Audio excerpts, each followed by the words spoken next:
Hi everybody. It is a beautiful spring day and I am getting ready to be doing some hide tanning this week, and I thought it was a great opportunity to show you a technique that a lot of people don't know about as an alternative way to prepare hides for scraping in the brain tanning process. So most folks know that there are kind of two ways to prepare hides. You can either soak them in water and let bacteria do the work of starting to break down the glues that laminate the grain surface to the dermis, the part of the hide that we're after for brain tan buckskin. Or you can buck them, which is soaking them in an alkaline solution where it's actually the alkalinity, the chemical nature of being really, really basic that's going to start to break down some of those glues and make it possible to scrape. Either of those involve, of course, a lot of water, so you have to have a container, you have to have the water, and particularly the water soaking technique can get a little stinky for sure because you're getting bacteria to do the work.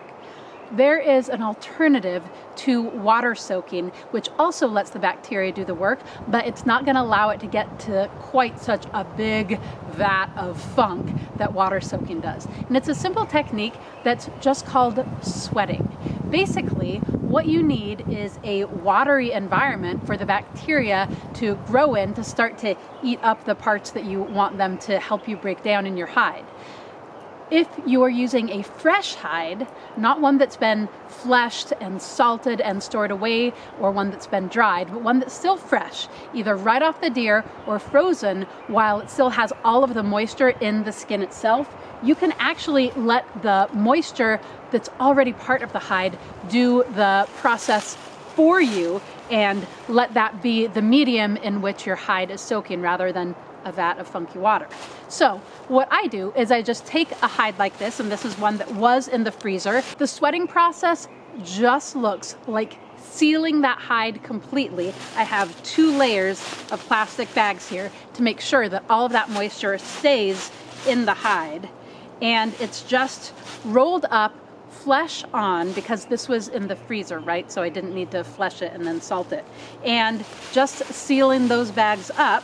So I am tying it twice, double bagged and tied twice to seal all that moisture in there well. All it needs is the moisture that's already in the hide.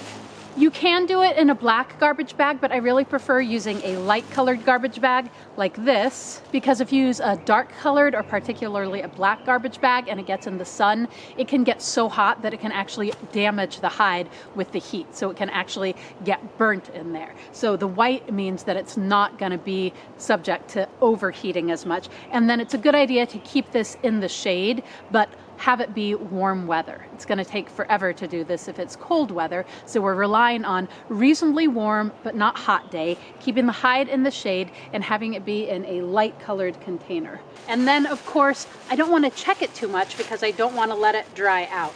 But you know, if it's a pretty darn nice temperature, somewhere in the 60s or 70s, warm and comfortable to be out in your t-shirts and shorts or your jeans and sweatshirt, that's a good temperature for it, and probably about 3 or 4 days, and you're gonna know that it's ready when the hair is pulling out easily with just a little bit of pressure from the fingers.